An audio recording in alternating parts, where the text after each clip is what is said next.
There are different raised beds for different purposes. I'll go over what I've learned through the years through trial and error, what's worked and what hasn't. This video will help you choose the right raised bed for you and how to get started and how to avoid mistakes.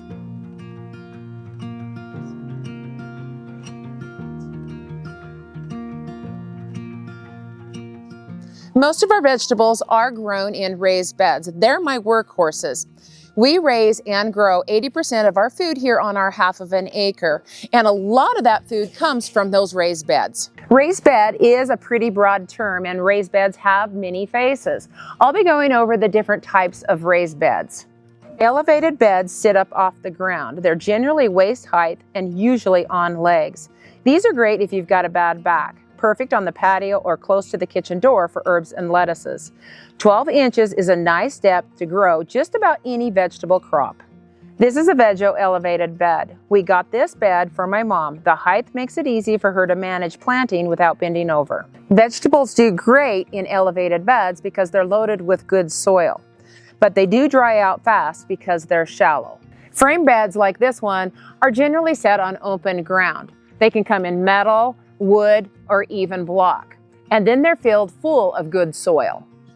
I have several framed raised beds throughout the orchard, and these right here are from Vego, just like the elevated beds. I'll put a link in the description. Framed raised beds are some of the most popular raised beds out there. Framed raised beds like this one don't dry out as fast as elevated beds because they're set right on the ground, and that ground can help retain moisture. And because they're set on that ground, roots can penetrate deeper into the soil because the soil below is basically just an extension of the raised bed. A framed raised bed can be as simple as a 2x4. Elevating that soil 4 inches above the soil line can really make all the difference in the world. These beds are 17 inches, which is really great and ideal because you don't have as much bending over. But you can also use those 3-foot raised beds. They do take a lot of soil, but there's no bending at all, just like an elevated bed. A framed raised bed is just something that contains your soil and elevates it off of the existing ground. It can be rocks, like we have in a pollinator garden, metal like this, wood, or even block. They all work great, just something that frames that soil, holding it in place. And then there's in-ground raised beds. They generally have no frame around them at all. It's usually just soil that's been amended, raised up to 4 to 6 inches, and it's best if you have good soil for this. In-ground raised beds are really economical, and they're pretty easy to do, and this is how I first started out. If you live in an area like we do with our type of soil where it's hard, compacted clay soil, elevating your soil can really be a big benefit. One problem that we have here is poor drainage because of that clay soil. And if you have poor drainage, then you can have soil-borne diseases. Also, roots don't penetrate as well. And a deep root system really makes a healthier plant. Another thing with hard compacted clay soil is it's hard to pull weeds. When you elevate your garden beds, you're elevating it with nice loose soil, making weeding a breeze. These different raised beds have different purposes for different people, meeting their needs. But they all have the same thing in common. They have good soil, so they have good drainage, good root penetration, which means healthier plants. Weeding is easier, and they warm up earlier in the spring, so you can plant earlier. Before placing your raised beds, you want to think about row spacing because that's really important. When I first laid out my garden, I wanted to utilize as much space as possible, so I spaced my rows only 18 inches apart. The downside to that is I can't get a wheelbarrow down that, and I have to carry everything with a bucket. I wish I'd have gone 2 foot or even 2.5 foot wide. This area right here is 3 foot and it's great, but it does take up more space. So no matter the size of your raised bed, make sure that you have enough room to move around with a wheelbarrow and be able to carry a bucket and do all of your work. The other downside to my beds that are so close together, during the summertime, when things are grown really big and they're cascading over the beds, it becomes a real jungle and it's hard to get through those rows. I went into more depth on row spacing in our Planting a Vegetable Garden video. If you want to check it out, go here.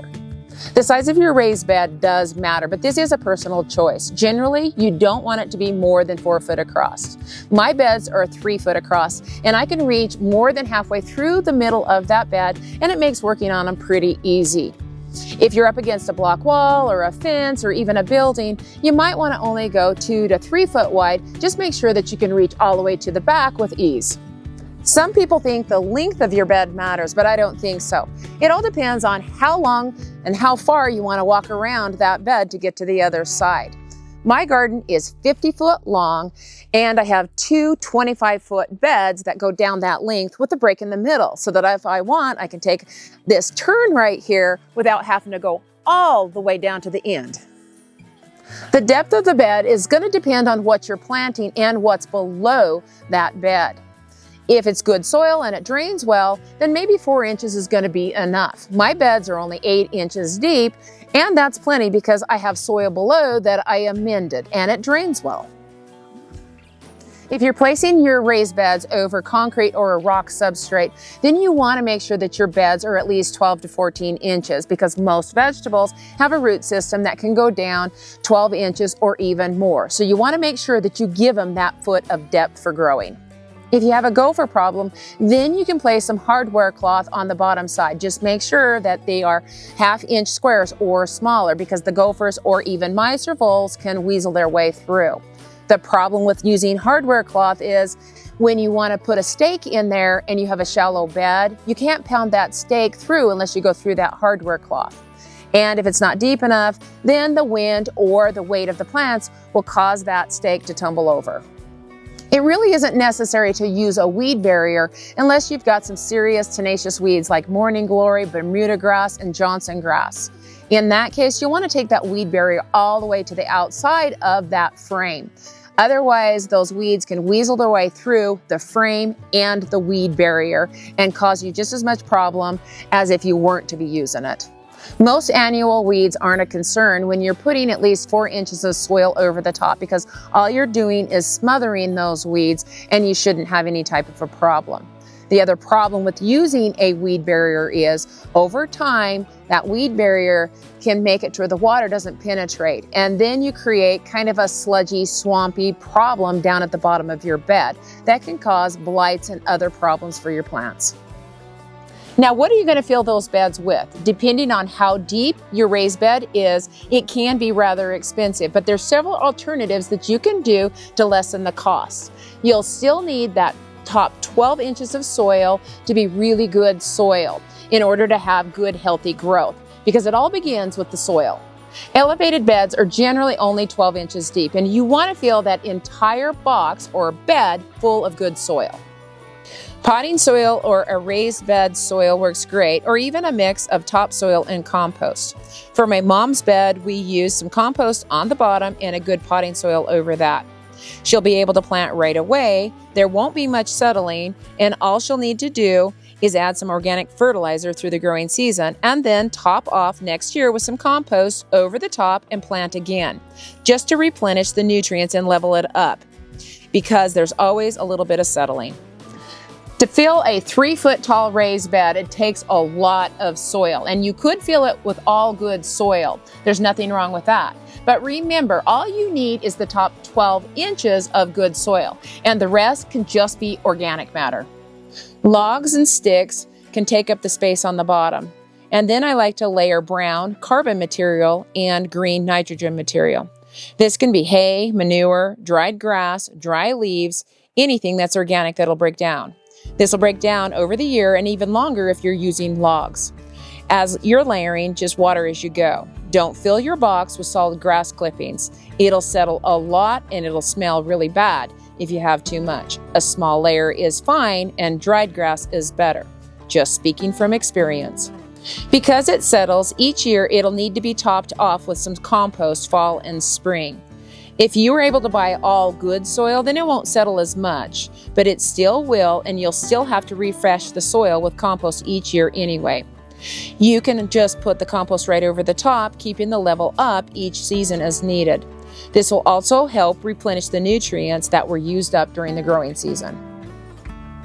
For in-ground raised beds, these are beds that don't have a frame around them. This is how I started. If your soil drains fairly well, then you may only need to do an addition of 2 to 4 inches of compost over that. You can also add some worm castings just to add some more nutrients to it. And then in the fall time, To add more nutrients, you can do a layer of shredded leaves or even raw manure to break down over the winter time. And this just adds more nutrients and tilth to that soil. I've found it to be very beneficial to slightly fork in the compost when I'm putting it over the top of the soil. I want to just put that compost right over the top, use a digging fork to slightly work it in. That helps break that soil up underneath and helps incorporate that compost down into the soil and not disturb that soil web too much. When you have 2 layers of different types of soil, plants have a hard time reaching down into the soil that might be a little bit tighter. So by working that in slightly, you don't have those 2 layers and it incorporates it a little bit better, making the roots penetrate much easier. And remember, your raised bed soil is only as good as you feed it. Regular additions of compost and organic matter will help keep your plants thriving. No matter what style of gardening you're doing, make sure that you keep mulching through the growing season to keep your soil from drying out. This will not only help you save time, but also save on your water bill, especially if you're hand watering. Some of the mulch choices that you could use are small wood chips, small bark, herbicide-free grass clippings, and even compost works really great. This not only helps keep the soil moist, but it also helps keep weeds down, which also saves you time. But in the long run, it also feeds the microbes that are in the soil. You also want to protect that soil when you're not growing in it. Whether it's going through the summertime or the wintertime, it doesn't matter. You need to protect that soil. You spent all that time and money investing into those raised beds. You want to keep that soil alive and healthy. Cover crops are great to protect that soil, keeping it from erosion and the wind blowing it away or even drying out. During the fall time, when we have leaves, a covering of dry leaves or shredded leaves over the top works perfect. And when you start to remove all of that debris out of your garden, you can cut it back, leaving the roots in that soil. That's going to help with erosion too. And all those roots are going to decompose over the winter time, once again feeding that soil. Just protect that soil. We have a large variety of raised beds. Our shallow beds in our main garden are mostly made of timbers and have been replaced once, and it's time again. So I'm slowly replacing them with brick. The pro with brick is it'll last a lifetime. Laying brick in place of the timbers is pretty easy because the ground below the timbers is already level. Because I'm going 2 bricks deep, I do like to use some brick glue just to hold them and make them more secure. And the nice thing about bricks is later, if I want, I can add more bricks to add more height. Now the downside to these bricks is it is expensive. So it's going to take me quite a while to switch over all of my beds. In other areas of our yard, we have raised beds that are made of metal from Vego. We've had these for about 5 years. The nice thing about them is we've not had any warping or rusting or even rot like wood does. Now the cost of them is more than wood is, but wood usually lasts between 5 and 8 years, where these are going to last about 20 years. So you can see that the cost in the long run is going to be cheaper. As you can see, I have a wide variety of different types of raised beds. This one here is just a fire ring, 2 of them deep, and 1 right here that's just single. These are great because I feel them the same way, and I can move them wherever I want in the yard and utilize little spaces like this corner here that's kind of shady and plant things that tolerate shade. At the end of the day, the best raised bed is the one that gets you out and gardening.